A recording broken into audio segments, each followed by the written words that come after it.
Hello, this is Terry from Fabric Junction in the beautiful Black Hills of South Dakota. Today I'm going to show you how to do our rally puzzle block. And as you can see, I put it in a baby blanket, but it would work great in any kind of blanket that you want to work with. What I've done here is I've worked with fat quarters. This particular blanket takes 8 fat quarters. And I use the fat quarters for the second border, and I also use the scraps for my binding.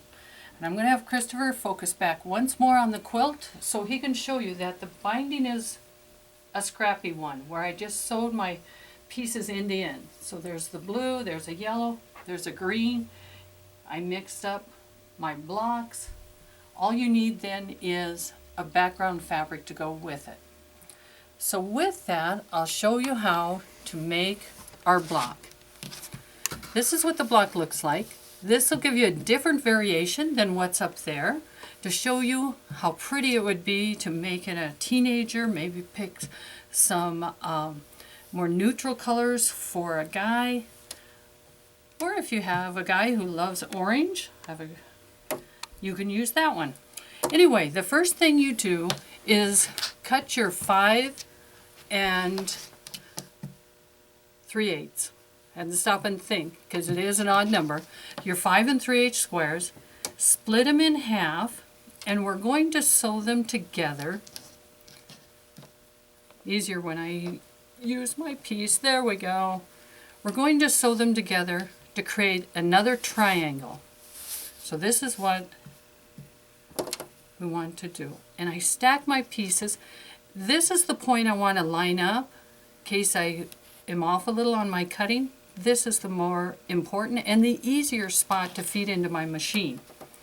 So I'm going to line those up, and we'll sew those together to start part of our quilt.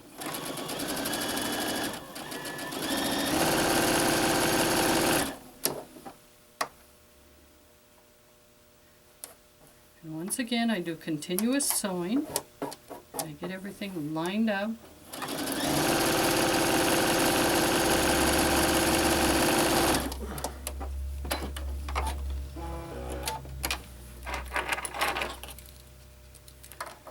And then we're going to press.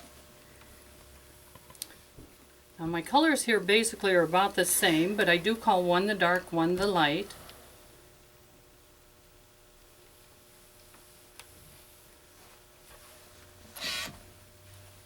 And turn off my little dog ear.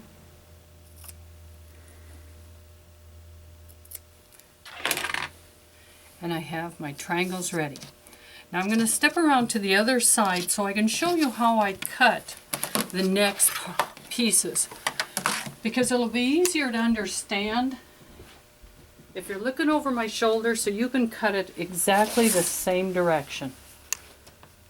So I'm going to start with my rectangle. So you have your rectangle that is 4 by 7 5/8. And on the rectangle, always with the right side of the fabric facing you. Don't make the mistake and have one back to back. You want the right side of the fabric facing you, and you will cut from the lower left corner to the upper right corner.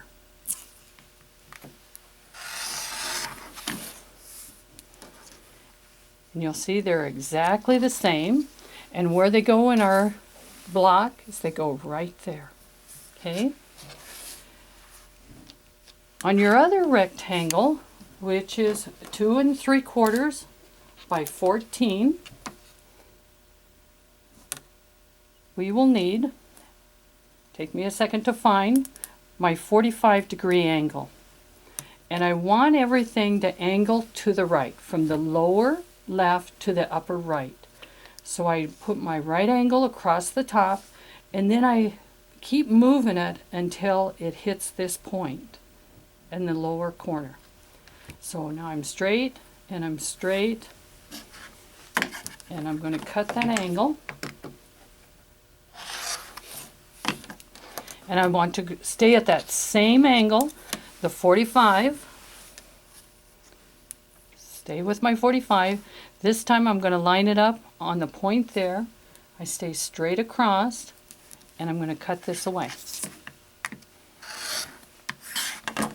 So now I've created my rhombus. So your piece should look like this. Once again, every piece that you cut like this, make sure they are face up. Do not cut any from the wrong side, because you want them all exactly the same way.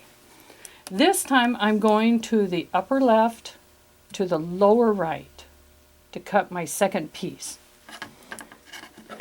The other part to remember when you're doing this section, the part that gets sewn together, oops, little bitty, there we go.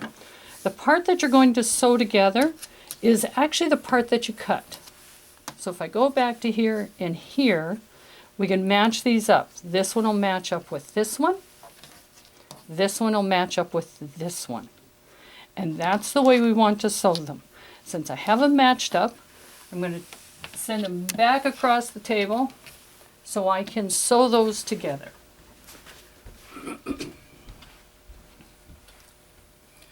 Once again, when I sew them together, I like to match up the part that's the easiest versus this. This one here is going to be longer. I know that. So I line these up, I flip it over, and I line it up so that this little tip is about 1/4 inch above.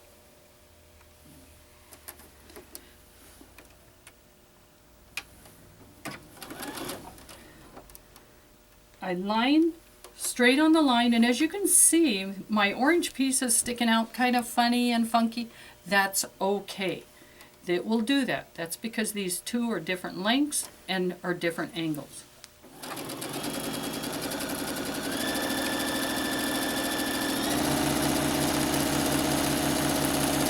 Just keep your 1/4 inch seam allowance and you'll be fine. Again, I line it up. I check to see that I'm 1/4 inch. If you need, go ahead and mark that.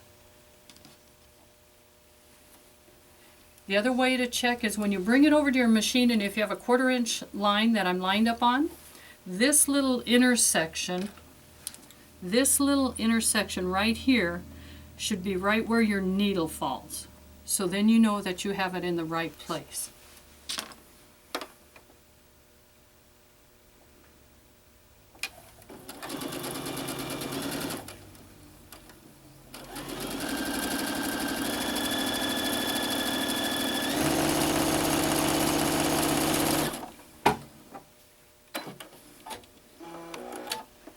Okay, now we have taken our two pieces and we've created a new triangle. And again, press. Now when you press this one, it is going to be a little bit awkward at that end. But part of that you really don't have to worry about, because once it's in the quilt, you'll trim that away. Just make sure that the bottom, get that pressed open. The part that you want to make sure that's nice and clean is this line right here. Again, trim away your dog ear. And in the scheme of things, this is where it goes. Those are the two that line up right there, and that's where you want it to line up. So based on that, this being kind of a different corner, this is the one that I'm going to line up. I'll take from here because I can line it up straight this way. So next, go from the corner. Now this one should line up when you come across.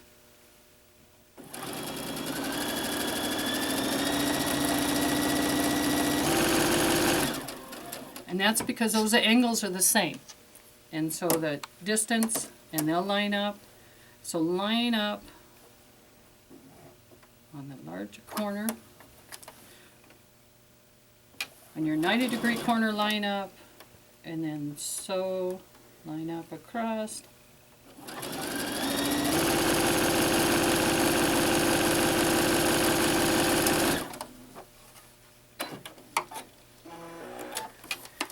in both pieces. We open them up.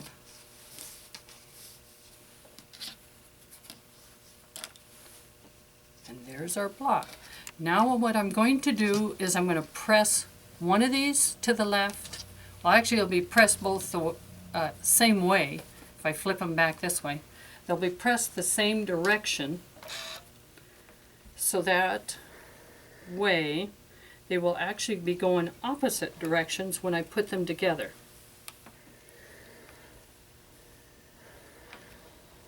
So press it open. And now when I flip it over, those two seams, they want to join each other because they butt up against each other. Really nice. I go down. Now I know this one is a long kind of funky tail, but again, line up straight here, as you can see, line up straight here, and the part you want to look for is right there. And start sewing. You'll actually start sewing in clear in here. Line up your 1/4 inch mark on this side, and wherever that needle crosses will be the right place. So once you slip it in the machine, and as you can see, don't know how much, but you can see I have a little tail out here, but I am lined up on my 45. I've got my match in the center. This is the most important part, is right here. Then go ahead and sew.